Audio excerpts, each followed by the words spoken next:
Bonjour, je suis Max Piccinini, entrepreneur, master coach, auteur best-seller du livre Réussite Maximum et bienvenue dans cette nouvelle vidéo où je décrypte l'état d'esprit d'un grand. Et dans ce cas, l'incroyable Leonardo DiCaprio. Est-ce qu'on arrive à un niveau de succès exceptionnel par chance ou par talent? La réponse est clairement non.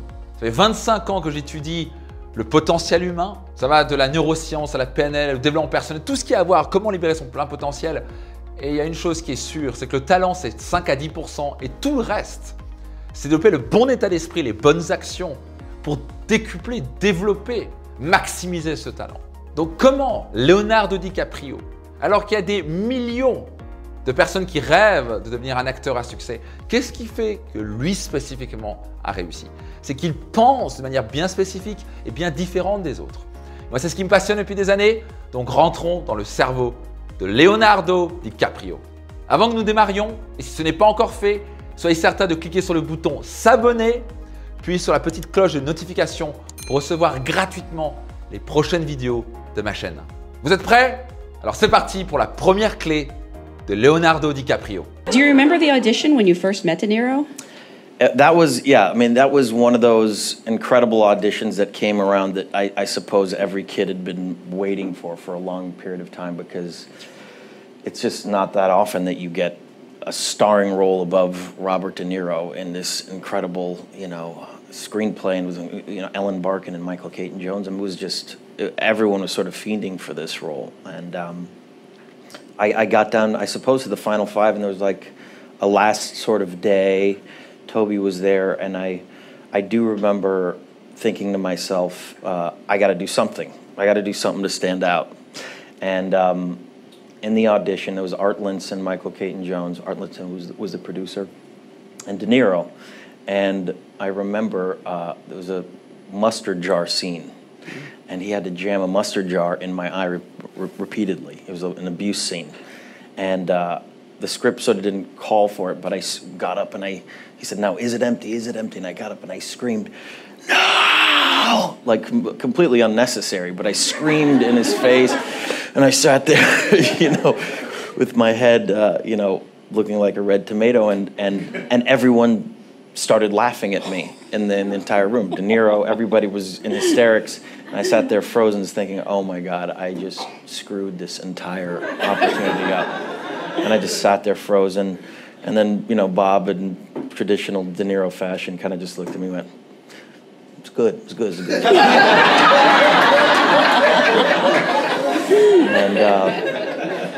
And then, we carried on doing the scene, and I think I actually had dinner with De Niro recently, and he told me, no, I was the one who said you should get the job. Sortir du lot, oser se démarquer.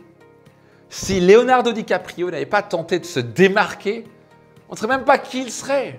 Dans la vie, on apprend à se conformer, à être comme les autres.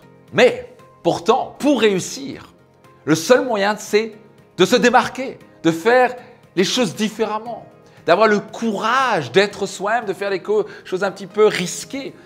Oser se démarquer, oser faire les choses différemment. C'est uniquement comme ça qu'on peut atteindre de hauts niveaux de réussite. Donc la question est, tentez-vous de vous conformer ou osez-vous vous démarquer?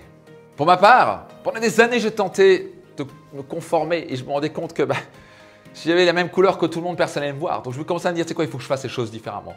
Et le meilleur moyen de faire les choses différemment, c'est suivre son cœur. Avoir le courage de dire, c'est quoi, j'ai tracé mon chemin. Et si je n'avais pas osé prendre des risques et suivre mon chemin avec tous les gens qui me disaient, mais c'est quoi ton truc, t'es n'importe quoi, t'es fou, t'es quoi, t'es bizarre, t'es le vilain petit canard, etc.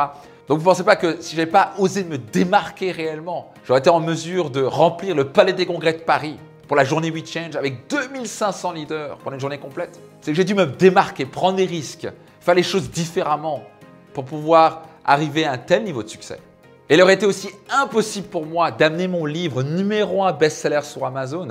Je n'avais pas osé faire les choses différemment. Tout le monde disait, ouais, mais ce livre, il est différent, c'est pas assez intellectuel, c'est peut-être trop pragmatique. Je me disais, mais moi, je marche de manière pragmatique. Je ne marche pas au niveau intellectuel chiant, où on est là, on sort de là, on a la tête qui explose. Vous savez quoi, je vais faire les choses à ma façon. Et quand on prend son courage à deux mains et on fait à sa façon, la magie arrive. Prêt pour la clé suivante? Alors c'est parti. Awards are concerned, the truth is there's a lot of peace of mind in it because you really realize that you ultimately have no control of these things. Is it something you hope for or set off to the side? Like I said, honestly, I do these movies because I really love movies and I want to make great movies. All that stuff is totally beyond your control. It really is. Alors là, Leonardo nous a donné une clé essentielle, qui est l'un des traits que l'on retrouve chez tous les grands. Il ne se focalise pas à obtenir de la reconnaissance ou en gagnant des trophées. Il se focalise à donner le meilleur de lui-même et réaliser sa passion. Vous avez entendu ce qu'il a dit? Il a dit les reconnaissances et les trophées, c'est pas moi qui décide, je ne suis pas en contrôle de ça. Donc il a développé une qualité extraordinaire, c'est se focaliser sur ce qu'il peut contrôler. Il y a 3 choses qu'on peut contrôler dans la vie: nos pensées, nos émotions et nos actions. Tout ce qu'on peut contrôler. Le reste, on ne peut rien contrôler du tout. Et donc pour Leonardo, il a compris que la reconnaissance, un jury qui va dire voilà, qui va recevoir ce trophée-là, il n'est pas en contrôle de ça. Et le fait d'espérer ça, c'est souvent ce qui va nous enlever notre potentiel. Lui se focalise à faire quoi? Des grands films. Lui, ce qui l'intéresse depuis tout petit, c'est sa passion, réaliser de grands films. Et il cherche à faire des grands films, à se dépasser en tant qu'acteur tous les jours. Et le moins il se focalise sur la reconnaissance, le plus il l'obtient. Donc écoutez ça attentivement, voilà ce que j'ai découvert. Le plus on cherche la lumière, le plus on tombe dans l'obscurité. Le plus on est focalisé à donner le meilleur de nous-mêmes, égal à être dans l'obscurité s'il faut, mais juste à suivre son chemin, le plus on atteint la lumière. Donc la question pour vous est, sincèrement, est-ce que vous recherchez la reconnaissance? Est-ce que vous recherchez que les autres vous valident? Ou vous recherchez inconsciemment ou consciemment des trophées?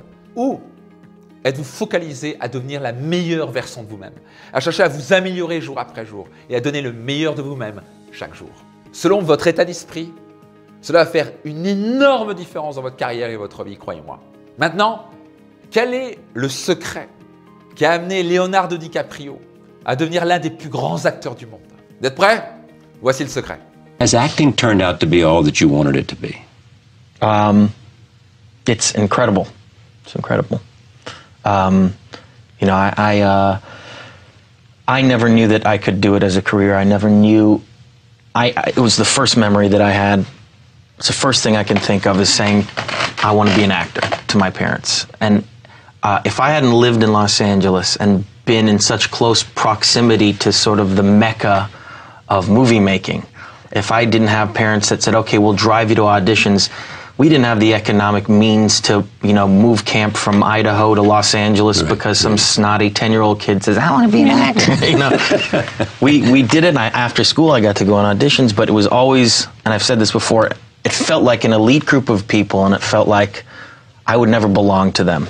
So once I got the opportunity to, for example, get the movie This Boy's Life with Robert De Niro, I said, wow, now I'm able to I might be able to steer the course of my career. I might be able to have a career similar to these guys that I so admire. And that I knew at 15 years old was the biggest gift in the world, and that's never left me. I've never that thirst or that hunger for wanting to give one great performance that I'm truly satisfied with, or be in one movie that I said, I love this film.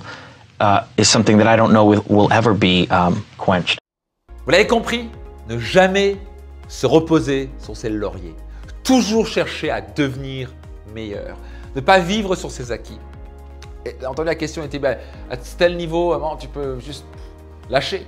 Et beaucoup de gens ont cette conception-là.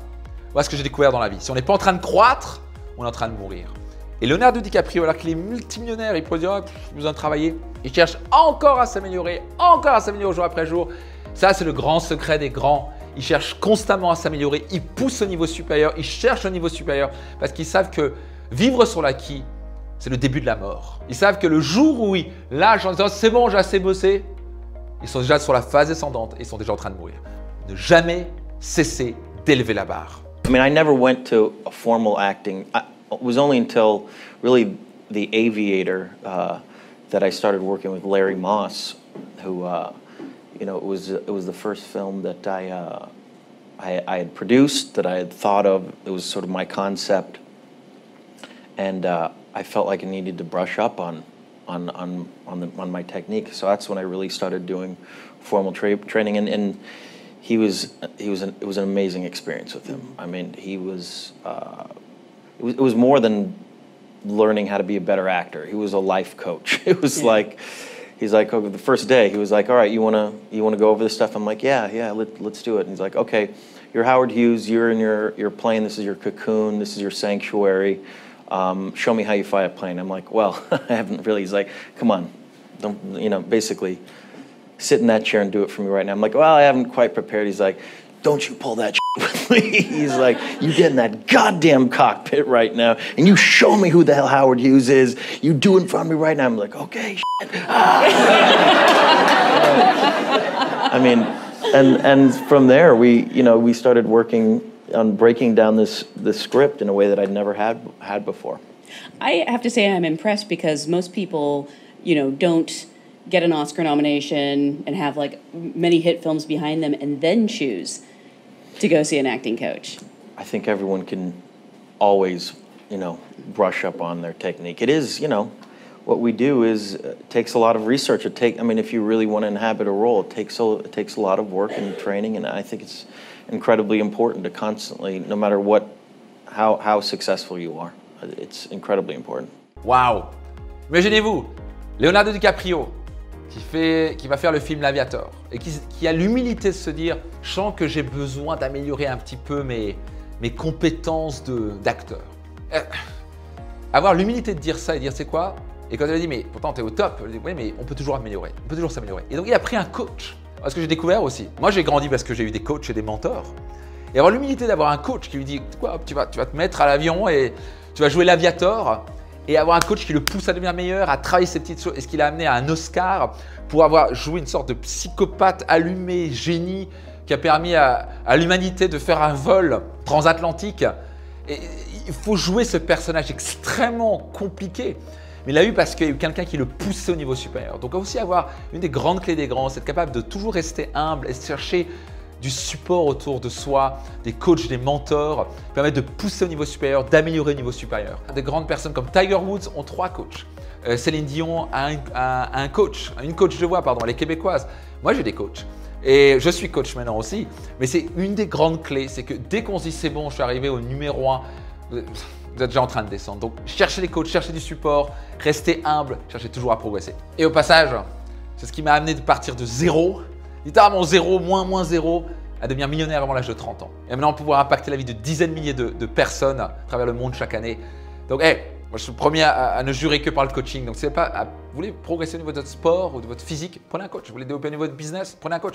Quelque chose, vous voulez apprendre à conduire, vous prenez un coach. Vous voulez faire du violon, prenez un coach. Ça marche comme ça. Coach, mentor, c'est comme ça que vous allez super accélérer votre réussite. Donc maintenant, une anecdote qui va vous surprendre. Écoutez attentivement. I did this movie, This Boy's Life, and it hadn't come out yet, but there was this one role that I wanted to play desperately, but I started to get offers for other movies, and there was a big Disney movie that they wanted me to do, and I don't know where I got those little balls at 16 years old to say, no, I'm gonna wait it out because I want to audition for this other film. But if there's one thing that I'm really proud of in my entire career, it's that moment at 16 to say that, and do that and have that sort of conviction of what I wanted to do. That's the one thing I'm really proud of. Wow! Imaginez-vous, à l'âge de 16 ans, avoir les cojones de dire non à Disney. Disney qui le sélectionne pour un grand film et dit non, parce que, et pour lui il avait expliqué, je vais écouter ça plus en profondeur encore, mais en fait il avait dit, ça avait l'air, un film comme ça allait potentiellement me flinguer ma carrière. Donc oui, j'aurais été arrivé sur le grand écran, mais après ça m'aurait mis dans un rôle très limité, ça aurait été un rôle un peu trop simple pour moi. Alors qu'il y avait un rôle qu'il voulait absolument, qui était moins bien payé, mais qui était beaucoup plus difficile à réaliser et à jouer.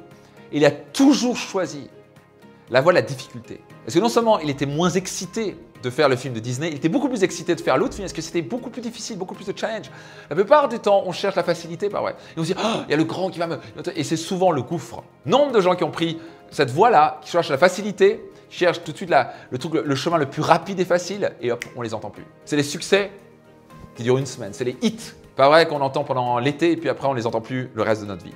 Qu'est-ce qu'ils font les grands groupes? Qu'est-ce qu'ils font les grands acteurs? C'est qu'ils vont chercher la difficulté, ils vont chercher à se challenger. Ils vont être capables de dire non à ce qui ne leur convient pas, aller chercher des rôles plus difficiles. Parce qu'elle a dit, si je suis pris dans l'autre rôle et je peux démontrer vraiment à faire ça, je vais être encore vu par plus de monde. Parce qu'elle me dit, ok, ça, ce gars, il fait des choses incroyables. Alors que l'autre rôle chez Disney, ça aurait été n'importe qui peut le faire. Donc le monde récompense les courageux et qui suivent leur petite voie intérieure et qui suivent le chemin le plus difficile. Avez-vous tendance à chercher le chemin le plus facile ou le plus difficile? Dans quel domaine manquez-vous un peu de courage en ce moment? Qu'est-ce qui se passerait dans votre vie si vous commenciez à démontrer plus de courage et à suivre le chemin le plus difficile? Ok, finissons en beauté. You swim with sharks, or you have, Yeah. and you jump out of an airplane. Yeah. On a regular basis, or will you? I only did that once. Will you do it again? When both parachutes don't open, you tend to not go repeat something like that. Yeah. What are you talking about? Well, then how'd you get down? I jumped out of the airplane, and then my first chute didn't open. They cut, it's tandem, so somebody's on your back. They cut that line.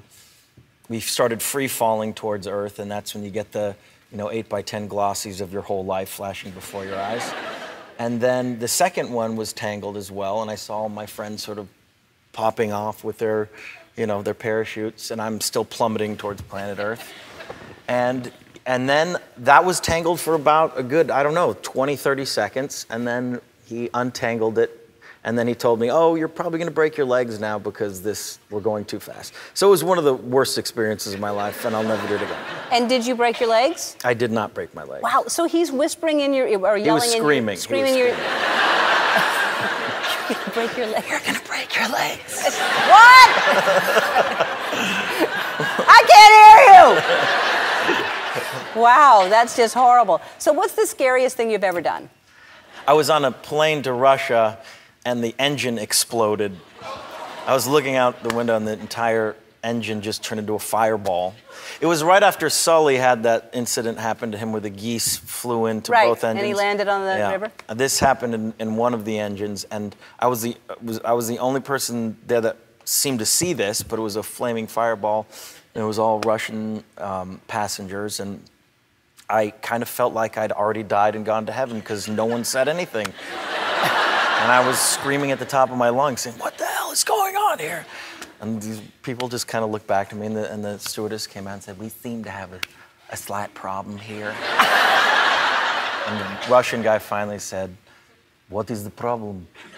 And he said, well, we lost one of our engines. And he goes, how many engines did we have? He goes, well, we had 2, and now we have 1. And he proceeded to say, that is not good. That is not good. And we basically dumped fuel for 45 minutes and did an emergency landing, and all our tires exploded, and there was 100 different ambulances there, and it was on CNN, and that was another bummer. J'ai adoré l'histoire. Donc ça, c'est un grand trait des grands à mon sens et qu'on voit très bien chez Leonardo DiCaprio. Être capable de garder son sens de l'humour. J'ai un mentor un jour qui m'a dit, tu sais, c'est important de prendre les choses de sérieux, mais jamais se prendre trop au sérieux. Vous n'êtes pas d'accord? J'espère que vous avez apprécié cette vidéo. Si c'est le cas, cliquez sur le bouton s'abonner et aussi sur la petite cloche de notification pour recevoir gratuitement toutes les semaines des vidéos pour vous aider et pour recevoir aussi les prochaines vidéos que je fais régulièrement sur les grands. Aussi, à qui pourrait bénéficier cette vidéo? Qui pourrait prendre un profond plaisir à regarder cette vidéo? Allez-y, partagez à 3 amis maintenant cette vidéo. Finalement, si vous n'avez pas encore regardé la vidéo où je décrypte le cerveau d'un autre grand, le Terminator Arnold Schwarzenegger, cliquez ici et allez la regarder dès maintenant. Je vous dis à très vite.